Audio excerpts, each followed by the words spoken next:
Ողջույններս բոլորից սիրելիներս, քանի որ դդմիկի շրջանն է, որոշել եմ պատրաստել թեթև, համեղ եւ անուշաբույր դդմիկով աղտ։ Պատրաստված նուրբ տապակած դդմիկի, համեմված թարմ սամիթով եւ սերուցքային սոուսով։ Այս աղցանը հիանալի ընտրություն է ինչպես ամենօրյա սեղանի, այնպես էլ հյուրասիրության համար։ Սկսենք այն պատրաստելը։ Կլորաձև կտրատում ենք 5 հատ դդմիկը։ Սիրելիներս, խնդրում եմ բաժանորդագրվեք իմ ալիքին, սեղմեք զանգակի կոճակը, որպեսզի դիտեք իմ բոլոր տեսանյութերը, հավանեք, տարածեք եւ կիսվեք ձեր կարծիքով։ Դա կօգնի, որ իմ ալիքը մեծ տարածում ունենա այս հարթակում։ Կտրատած դդմիկը լցնում ենք տարայի մեջ, վրան լցնում ենք աղ եւ բուսայուղ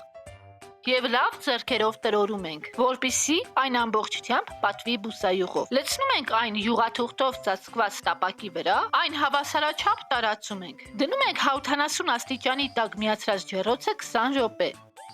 Կտրատում ենք սամիթը, լցնում ենք դդմիկի վրա, լցնում ենք նաև հունական յոգուրտը, կարող եք փոխարինել մածունով կամ թթվասերով։ Համեմում ենք սոյայի սոուսով, ըստ ցանկության համեմել մանանեխով, համեմում ենք սխտորի փոշիով, կարմիր եւ սև պղպեղով, խառնում ենք այդ ամենը։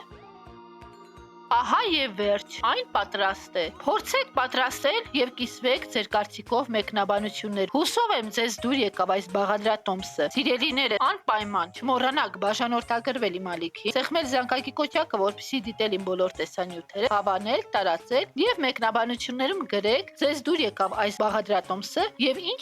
փոփոխություններ կմտցնեիք բաղադրատոմսի մեջ։